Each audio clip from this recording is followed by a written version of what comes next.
I want to quote from what Mike Pompeo recently said about you in his book. He called you, and I'm quoting, a professional, rational, and a fierce defender of his boss and his country. And since you believe in cricket analogies, with a captain like Prime Minister Modi, how do you really set your field? Do you play an aggressive game and close in on the batsman, or do you focus more on guarding the boundaries mostly? Well, I think with Prime Minister Modi, with Captain Modi, there's a lot of net practice.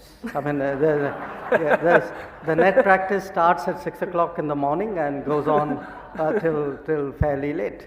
But again, there's also, and I'm sure Kevin would agree, I mean, if you have a particular bowler who you trust in or you've seen perform, you would give them the latitude. You throw the ball to them at the right moment. You would trust them to deal with that particular situation. And I think in that sense, Captain Modi does give his bowlers a certain amount of freedom.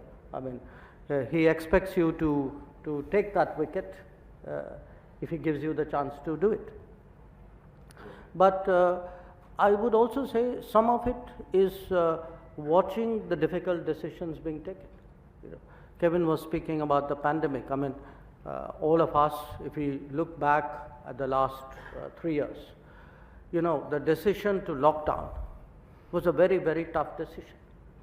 But it had to be taken at that point of time, and if we now look back, what would have happened if we had not taken that decision?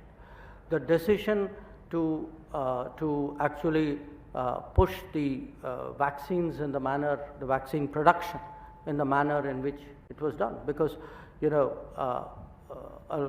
it's something which most people naturally wouldn't know.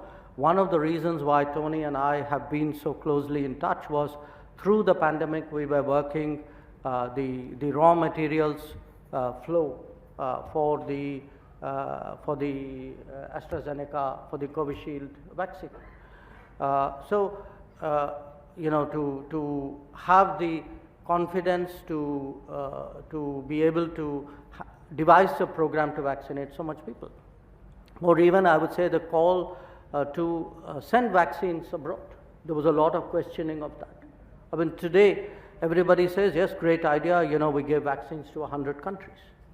And it was a tough call, because at that time, remember, so to me, a lot of, whether it's sports, any competitive situation, is that willingness to take the difficult calls, stand by those calls, give your people the confidence that you will stand by them when they take the risks. This is all about competition and leadership.